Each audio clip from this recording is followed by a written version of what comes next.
Joining us for our next live stream. In today's live stream, we're going to enjoy a discussion inspired by a recent interview given by the CEO of Microsoft, Satya Nadella at Microsoft. I'm sure I butchered that name. Anyways, media worldwide picked on this reporting and said that Satya said that he felt AI agents meant that SaaS and CRM is dead. Pretty bold statement, right? So let's say specifically what it was that he said. Let me just speak of our own Microsoft Dynamics, their CRM. The approach, at least we're taking, is that human applications exist. They'll all collapse in the agent era because if you think about it, right, they're essentially just databases with a bunch of business logic. The business logic is all going to these agents, and all the logic will be in the AI tier. So as you can imagine, there was more than a little bit of pushback. So we thought that we'd organize a conversation today to discuss and debate this and get a different perspective. The challenge of AI and CRM. Specifically, will AI replace CRM in the future, or is this just something that is talk and not real? In order to figure this out, I have chosen two subject matter experts to help us figure out this emerging trend. Our first speaker is an AI and CRM global expert, the CEO of Sentia, Mr. David Forder. Our second speaker, Faye Pondiff, is a serial entrepreneur with over 2 decades of business experience who has led a number of very large CRM change management projects across 2 continents. I am David Brown, MBA, Wall Street, Ernst & Young, Dun & Bradstreet, AI startup investor, and currently the CCO. To our listeners, thank you for joining us. And if any of you have any specific AI or CRM related questions, please add it in the comments and we will try to get back to it. I would also like to thank our YouTube viewers, our ex-viewers for joining us today, as well as the San Rafael Salesforce users group. Okay, David, would you be so kind to start us off? Let's jump right in. Is AI going to replace CRM? Is the Microsoft CEO, is Dynamics and all those CRMs on the way out? Well, thanks, Dave, and thanks everyone for joining us. I think Satya Nadella is a little bit off the mark with his comments. I actually listened to the podcast, and if anyone who's joining us today has been on LinkedIn over the last month or listened to pretty much any business media over the past 4-6 weeks, you would certainly think that AI was done. CRM's dead, AI's taken over.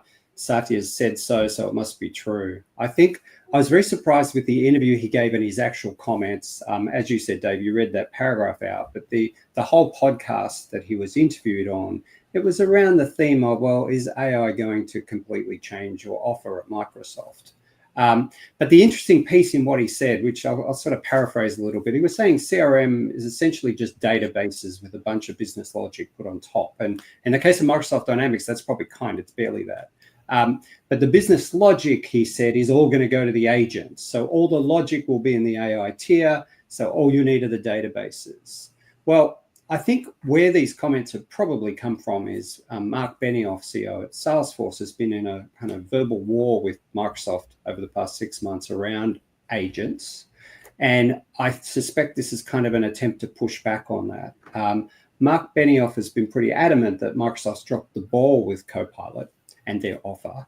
And Salesforce is obviously everywhere pushing Einstein GPT and agentic AI as being a better solution. I think in that podcast, Satya saying CRM is just a set of databases with business logic, is saying basically that all a company will need is a set of databases. Well, that comment doesn't really make sense because that's exactly what CRM is now, or definitely what CRM should be, a set of databases. Yes, they have a little bit of business logic in there, but first and foremost, the CRM is that. It's the data that a company needs. And if a company didn't have a CRM, they certainly couldn't make use of AI to solve that for them. They still need that data all around every customer interaction, every service ticket, order details, emails, meetings, team members' activity, and more, or else the AI won't be effective anyway. So I think the subtext in Satya's comments is more about the failure of Microsoft Dynamics as a CRM for many clients. We can talk a bit about that later, but it's difficult to remain relevant given Mark's attacks and given that Microsoft Dynamics isn't a market leader in CRM anyway. So it's Copilot's not really positioned to provide an agentic AI. And so this is a way of him saying, don't worry about our CRM, lack of leadership in CRM. Copilot's going to fix it all. So I think his messaging was more for the stock exchange. Look, we know our CRM is not that great. AI's here, it doesn't matter anymore. CRM is widely disliked. We're miles behind Salesforce, the market leader, and ours. Dynamics is pretty ineffective, but Copilot's the future. I think that was the subtext. You know what? That makes a lot of sense, David, because if you see the press, the AI solutions have been pushed really heavily in the last 3 months. And it seemed like there was a drop off when they realized that they were challenged with actually making the agents work in the way that they'd been proposed. And I think one of the problems that we see in the CRM space is that there's a lot of a puffery or fluffery, if you will, saying that the things will do more than it actually can when you put it into the real world. So I guess if I look back to the CEO's comments again, what actually is he really trying to get at? Is this a stock play, or does he really believe this is the future? Our CRM's dead. Yeah, I think the reality is CRM has problems. It's had problems for a long time in industry. AI is not going to do away with the need for the data that should be in a CRM. A CRM should always be operating as a single source of truth in the business, which is sort of a database of everything that goes on in that company. So I don't think CRM's dead. Agents need CRM or databases in any case. But why is CRM sick? There's a ton of reasons. Typically, it's because they're usually not properly configured and customized for each client's business, the CRM. Salespeople hate using them for a long lot of reasons. Salespeople push back because they tend to be about oversight. Salespeople tend to have to basically be doing loads of data entry to make the CRM be relevant to them. No one wants to use them. And so companies have CRMs and they tend not to be that single source of truth, but you have to have one. I mean, an AI needs one more than ever. The other issue with CRM and for CRM users is staff in companies are asked to use multiple apps every day.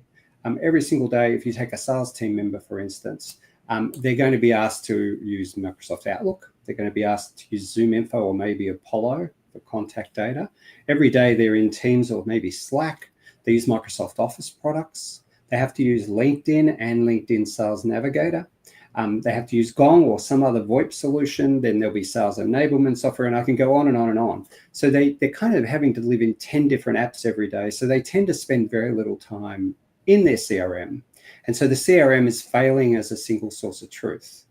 CRMs are needed by AI and by users, but they're just failing at that. So I'd say they're sick, but not dead, and they need to be fixed. At Accenture, that's kind of what we do, but today's not really about Accenture.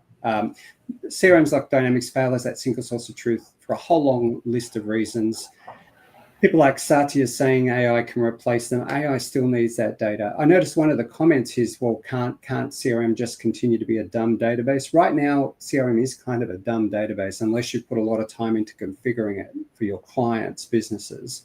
And so it's there now. There may be less expensive CRMs you can use, but AI can't survive without one. So to say AI has killed it off is kind of pointless. I think just throwing Copilot at the issue isn't going to solve it. The real issue is people adoption, training issues, professional development of your teams, change management. And I think Faye's probably better equipped to talk about that stuff than me. But there's a lot of work needs to be done on the company's databases before even AI can be effective. And you certainly can't kill them off.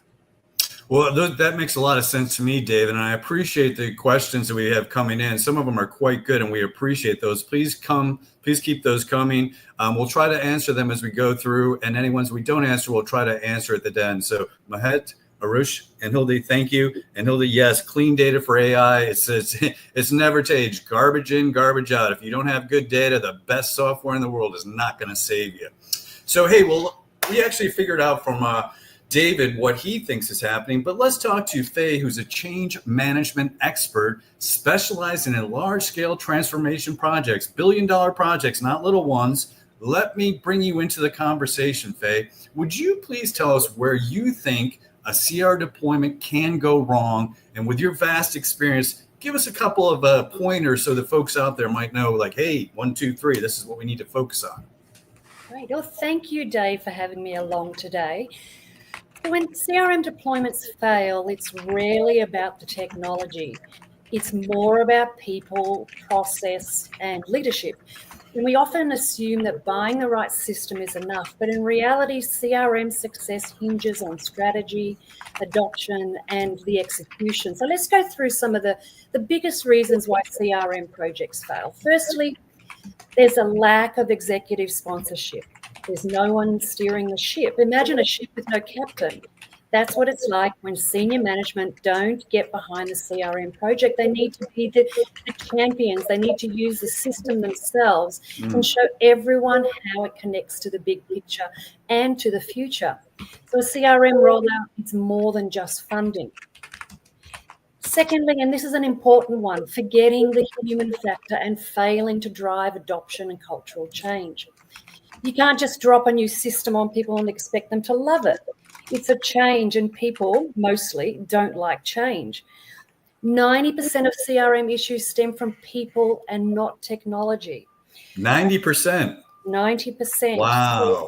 I knew it was high. I didn't realize it was that high. Holy cow. It is quite high. And there was a Harvard Business Review that said that the majority of CRM failures are linked to human factors like resistance to change, lack of training, and inefficient senior management support. So you need to explain the why, show them how. It will make their lives easier, and celebrate those who are rocking it. So CRM should be positioned as a business transformation initiative, not just a software rollout.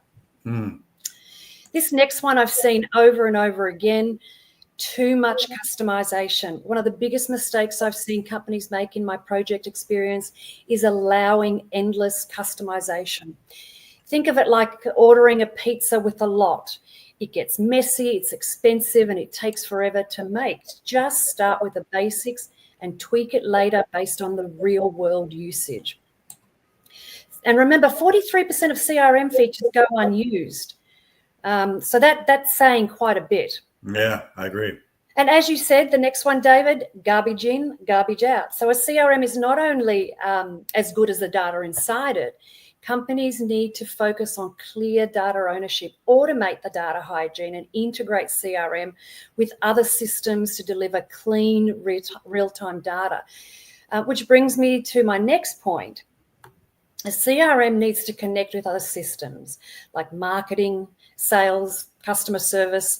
And it's not a lone wolf. You need to push for a connected ecosystem and make sure that CRM feeds into and pulls from other business critical platforms. Next, you need a visible finishing line. CRM projects that fail have no clear definition of what success looks like. What does winning look like? Set clear goals, track the numbers, and see if the CRM is actually boosting sales and keeping your customers happy and making everything more efficient. And finally, and this is a big one too, underestimating training and change management. It's like giving somebody a new device, a new phone, with no instructions. It's frustrating. So a CRM rollout should be treated like a cultural shift. It's not just a new tool to deploy. So invest in training, make it fun, and give people the support they need to succeed. And when you get all of those things right, the CRM can be a real game changer in your organization. That makes a lot of sense to me. And one of the things that I often see is that the first thing that folks cut when they're looking at that, the price line of here's the software, here's the discovery, here's the process, here's the training, change management. It seems like change management training are the first ones that are lopped off. And as we both know from what you've said, 90% is a human element. So you've just created a 90% failure rate likelihood by failing to do that. So that seems super duper important. And I have a question for you, and I think I know the answer, but I'm going to ask it anyways. So in your experience doing these billion-dollar projects, was there one non-negotiable action executives had to take to ensure that the CRM success, you said, look, if you guys aren't going to do this, I will not take the job? Was there anything that you said, this you got to do? Yeah, most definitely. You need to make CRM adoption a leadership priority. If executives consistently use the CRM, enforce its value, and tie it to business outcomes, it will succeed. If they don't, then CRM becomes just another failed tech investment. That's my biggest advice to you. It resonates well with me and the many clients we've had to rescue from those types of situations. It certainly makes sense to me. So if I listen to both of you, I'm kind of getting this message. It's whether or not a company is looking to introduce AI, agents, CRM, or any software at all, you still have to go back to the basis and the important factors to concentrate. So let's look at the evolving landscape of work, technology, and the human experience with AI. With AI automating more and more tasks, do you think it's going to replace us? Do you think it's going to empower us? Just going to be like my AI buddy here sitting trying to help me? And how can companies ensure that smooth transition for their employees? Because quite frankly, guys, we know this AI stuff is scaring the crap out of a lot of folks, and they're so scared they don't know what to do. So rather than embracing it, they're trying to push it off. So let's break it down, guys. What do you think? So AI is definitely changing the game, but it's not about robots taking over, Dave. It's about how we do and how we work smarter, not just harder. So what are the challenges if we're navigating these new challenges? I mean, what is it that you would suggest we do to navigate them? So the big question isn't, will AI replace jobs? Because some it will. It's how do we help people adapt and thrive in this new world with this new agenda? Think back to the Industrial Revolution, computers, automations, jobs changed, but new ones emerged, and AI will be no different. What we'll be creating is what I call hybrid roles in the very near future. It's actually here. Yeah, that makes sense to me. I see we see the functional AI where the AI is helping the human. We see augmented AI. There's a lot of terms for it, but I do believe the best interaction is where the human and the AI work together. Exactly. So I guess if I look at it, it's the folks that are going to get ahead are the ones that are not fearing AI, but embracing it and figuring out how can utilize it to make it work for us. And I think about the salespeople, and we're looking at a 50% turnover rate on an annual basis. I really feel like there's a way for AI to lift up these salespeople and give them an opportunity to keep their jobs longer. But what are you guys seeing? How do we figure out how to make AI work for us?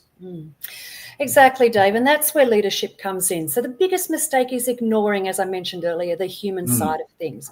You need that clear vision and a plan for reskilling and a strategy that puts people first. You need to reframe the narrative. So AI should not be seen as a tool to reduce costs, but as a force multiplier for innovation, efficiency, and growth. And the key challenge isn't just implementing AI. It's also about leading that workforce through the transition. If AI adoption fails, it's because leaders underestimated the human impact. And the companies that will succeed with AI will be the ones that humanize the transition, treating AI as a collaborator, not a replacement. As I mentioned earlier, more roles will become hybrid.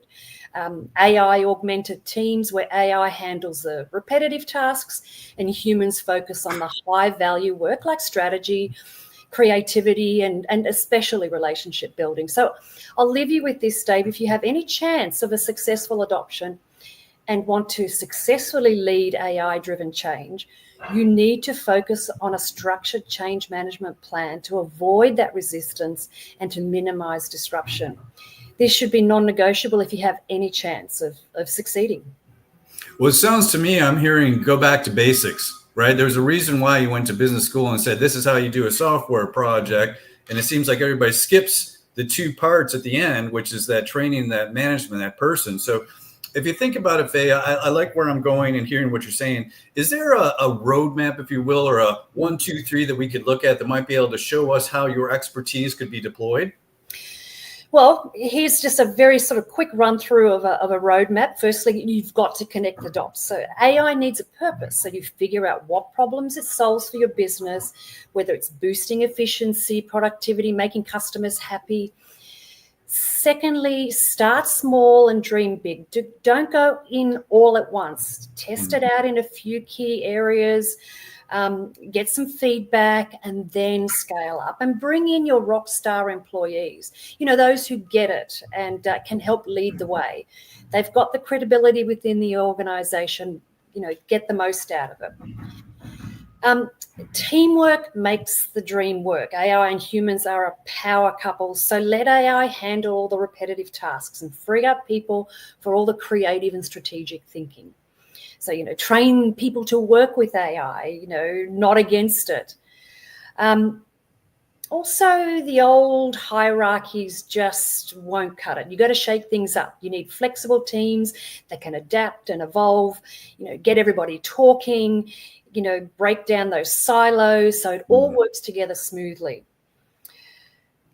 Also, remember, it's a huge cultural shift. It isn't just about the new tech, it's a whole new mindset. So make sure people see AI not as a threat, but as a helper.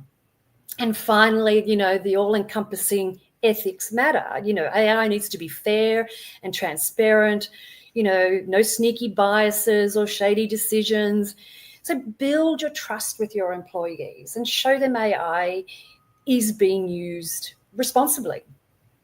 Man, that sounds like gold. I can see how every company could take advantage of all of those points that you've raised. So really, I mean, if I look at the two of you, I think about AI is empowering people, not replacing them. And what you're trying to think through is, what is that business process whereby I can take the human, the AI, and the CRM element and build them together to create a more powerful tool versus like bits of each, which really may not actually fit the whole profile. So is that kind of where we're going? Yeah, exactly. And the companies that get it right will be the ones that thrive in the future. They'll be more innovative, more agile, and ready for anything. So I'm going to preempt your next question, because what's ahead of us? What does this look like? Yeah, that's my next question. Where are we at? 5 years, 3 years, 10 years? Yeah. What are you seeing? So we'll be AI augmented, not AI dominated. We'll have a hybrid workforce where humans and AI are collaborating across industries. There'll be more fluid career paths and lifelong learning. It will be absolutely necessary, with employees shifting between roles and industries. And finally, a stronger focus on ethics and regulation. AI needs to be transparent and will become corporate priorities. So AI is not the end of jobs, it's the evolution of work, and companies that proactively manage the change through reskilling, ethical AI policies, and workforce adoption will thrive in this transformation.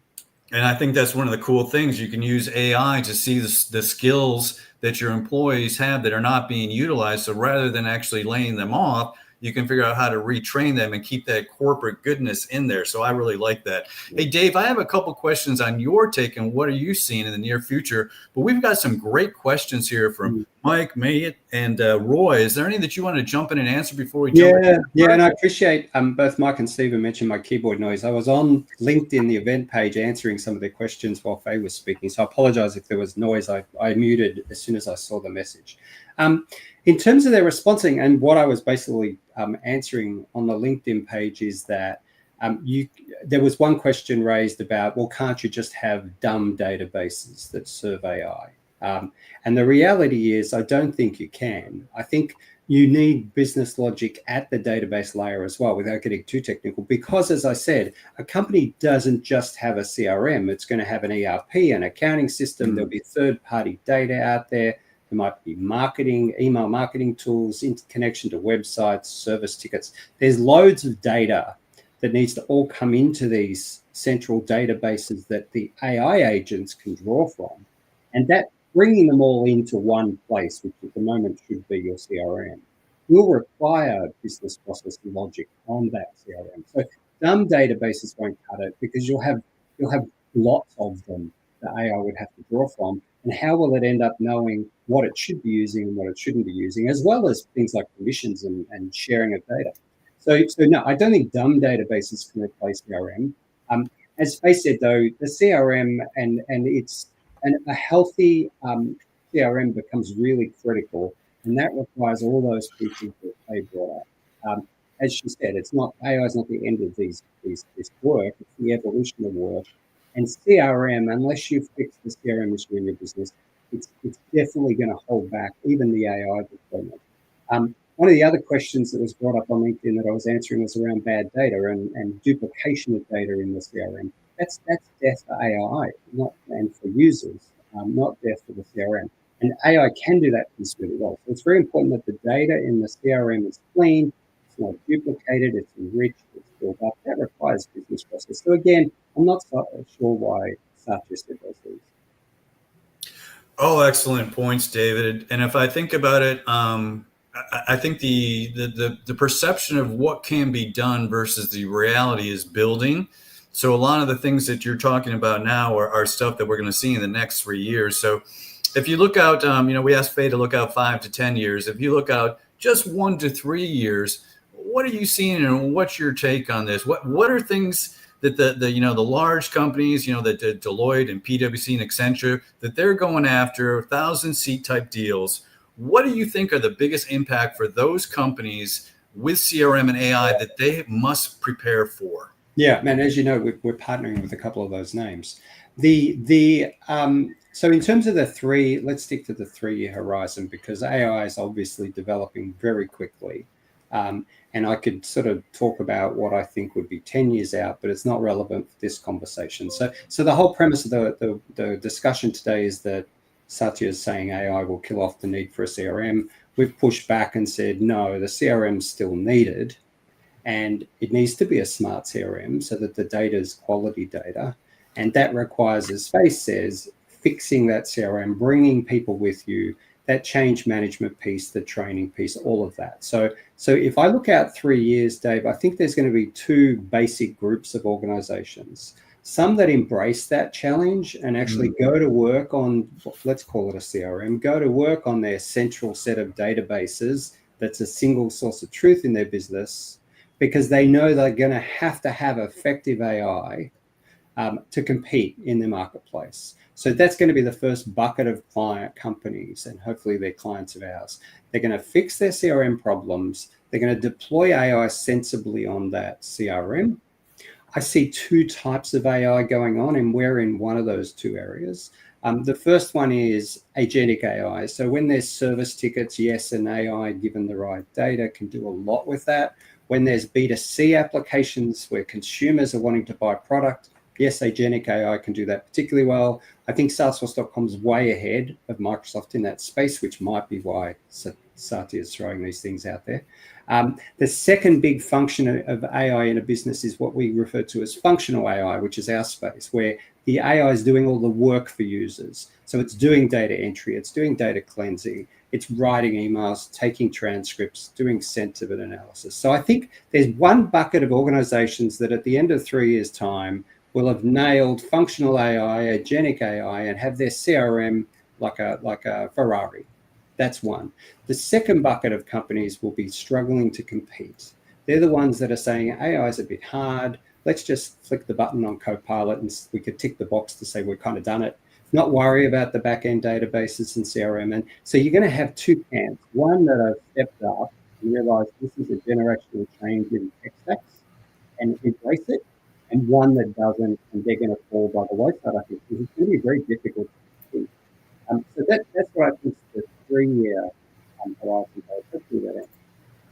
So if we look at this topic and we think about what's happening in the near future, what exactly do you think over the next 2 years that CEOs that are evaluating AI have to do? Because it seems to me like everything you're both saying is you can't skip any steps, right? You really got to think this through and actually analyze, what are the problems I'm solving? Where can AI make a difference? Where can CRM make a difference? And then the data has to be clean. I mean, that's the age-old problem.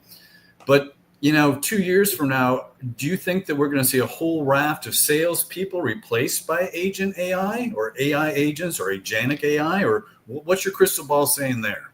Well, Faye, do you want to comment? Yeah. So look, I think, as I mentioned earlier, this is more of a transformation process. We have to look at inefficient processes and, how, making sure that CRM isn't trying to fit into sort of inefficient workflows. And so, we need to, involve users earlier, customize only when necessary, simplify the process and the design, because AI is not something that requires complexity. It is to supplement and complement. So for me, I think, it is a process that needs to the organisation needs to look within and try and understand what it is they want to change and evolve into. Yeah, I'd just add to that, Dave, if I could. I think you kind of said what's going to be important. I think it's important for companies generally, small, mid, and large, won't have a lot of expertise in this area of agentic AI, functional AI, and cleaning CRM and fixing CRM. It's not like you have a department in your company that's their expertise. So it's critical, if you want to be in that first bucket I spoke about, where you've nailed it and you're generating the benefits. It's important to find a trusted advisor, and it's not actually a blatant push for us. We're one of those, but it's important, however you do it, find a trusted advisor that can work with you and drive you through this process. I mean, in my business, for instance, we're living and breathing this every day, and literally our messaging for clients shifts every few weeks because the technology is moving so quickly. The CRM platforms are moving so quickly. Look at the change in just the Salesforce AI offer since Dreamforce late last year. It's shifted and changes. Their billing shifted and changing. The way they were going to market is shifting and changing. So in that sort of next 12 months or 18 months, it's really important that you find a trusted advisor, whether it's one of the big six or whether it's a company like ours or someone else, that can help you navigate this so that you're not left behind and you're not also oversold to. There's a lot of hype in this space and there's a lot of cost in doing these things. And if you don't have that trusted advisor, you could end up blowing a load of funds and cash on technology that doesn't necessarily return to you.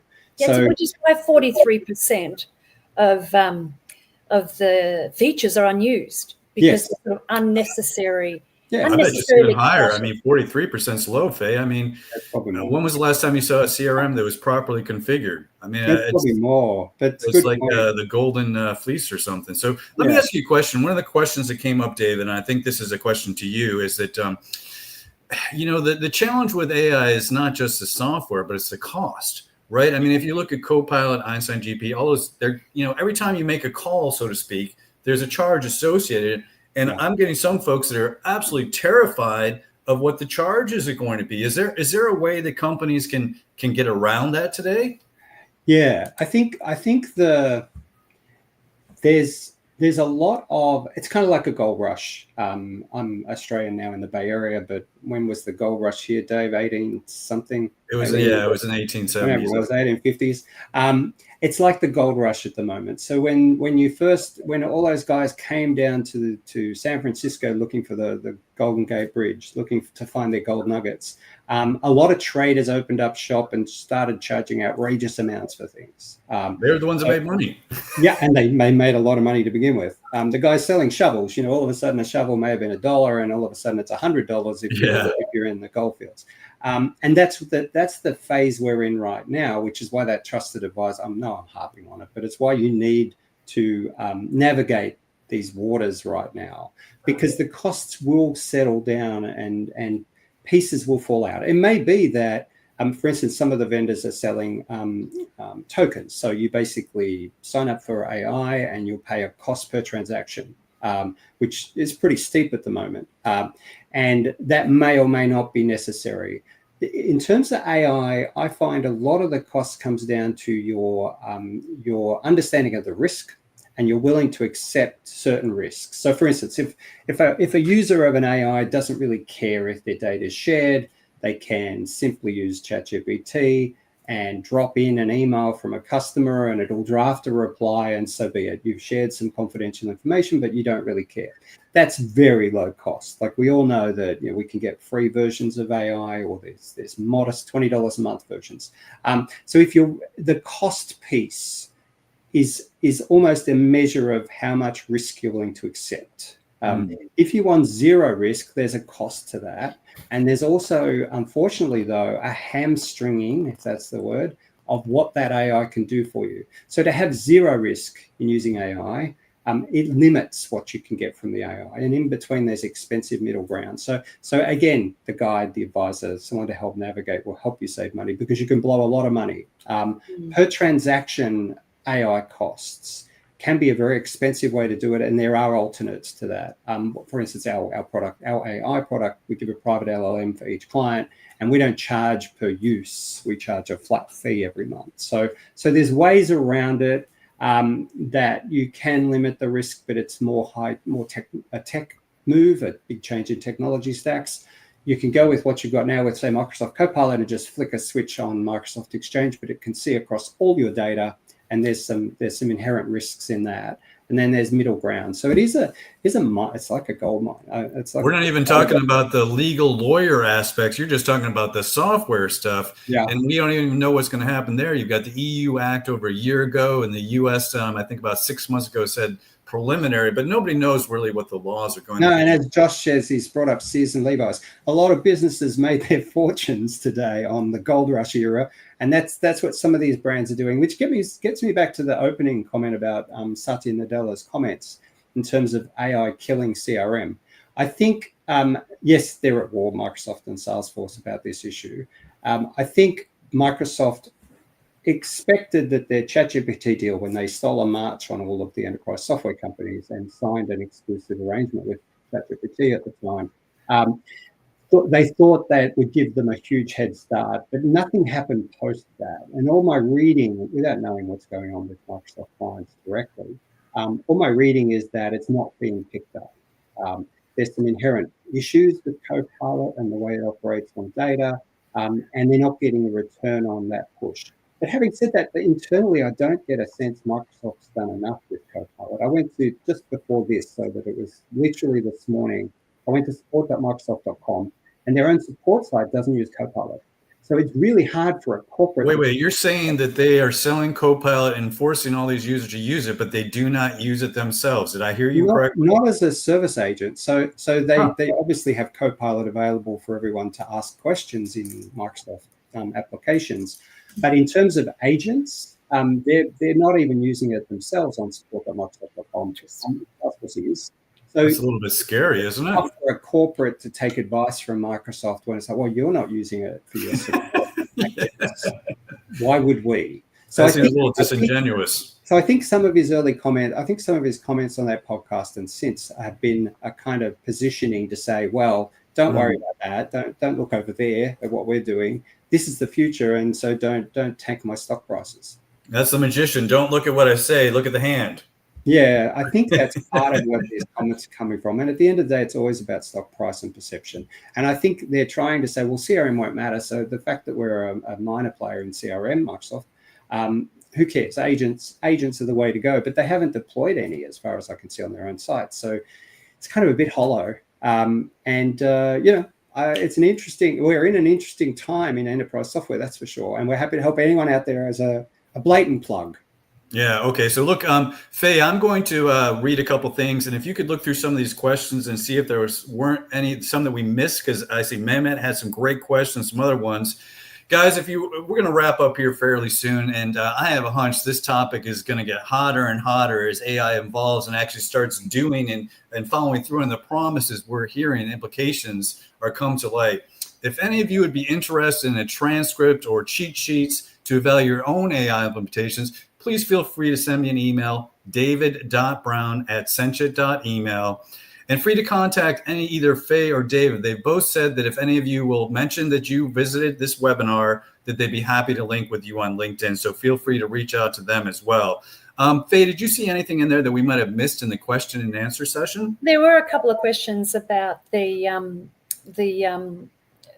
43% of features unused, which I addressed. But again, as you said, David, I'm more than happy to address any questions that you have directly with me on my LinkedIn. Just reach out, and I'm happy to have a discussion with you one-on-one.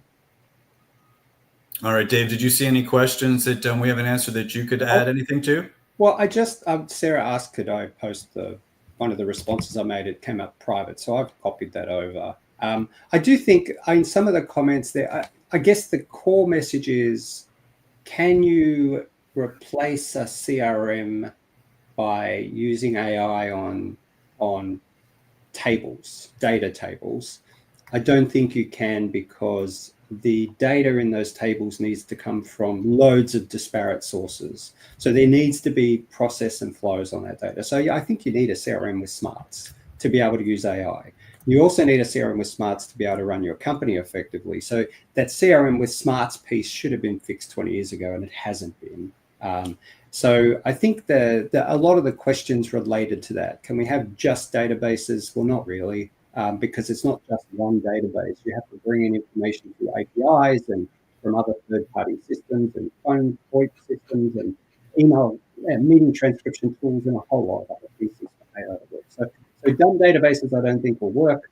And as I said, I'll restate, I guess, I see two buckets of companies. Ones who ride this wave and benefit hugely from functional AI and agentic AI on smart CRM. And then the others who are left behind, who are really going to struggle commercially. And you want to be in the first bucket, not the second bucket. So all the questions that I haven't answered directly kind of relate to that. If anyone wants to keep asking questions, we'll be watching this page anyway. And as Dave said, reach out with a message if you want information or you just want to get some advice. We're more than happy to have conversations with clients or potential clients. And it's all free advice. You won't be getting a hard sell from us on our service. Free. There's nothing free anymore. Anyways, Faye, could you give us a little wrap up there? I appreciate your time today as well. What are the takeaways that folks should get from listening to you today? Yeah, so I guess for me, it's looking at the future and augmenting teams with AI. How do we do that? How do we make the most success out of our CRM and get everybody using it? It's just simply engaging users and prioritizing adoption. And so the CRM becomes a powerful tool for growth, just not another system collecting dust. That makes sense to me. So my takeaways are this. If you forget the human part in a CRM, you will fail. If you forget to do the training and you forget to do the change management, it's likely going to fail. So the thing that actually I take away from this is go back to your business books and do what you know you're supposed to do. Do the discovery, do the sales analysis, best practices, the configuration training, do all those things, and your CRM will be something you probably never actually experienced before. If you can then add AI onto it, now you've got a distinct competitive advantage because most of your competitors haven't figured out how to do that. Yep. So my takeaway is this is evolving. You need to be on the edge of it. You need to understand what's going on, but do not deploy anything unless it actually works and is better than the process you're replacing. And for that, sometimes you need the outside folks to give you a realistic perspective that it's going to work. So I thank both of you for your time. As we suggested, please follow up, david.brown@sentia.email. I'm happy to send you a transcript of the meeting and connect you with Faye or David. And again, please connect with us on LinkedIn. I appreciate everybody's time, and we look forward to seeing you at our next live stream in about a month. Thank you. Thank you, everybody. Thanks, Dave. Bye-bye. Thanks, guys.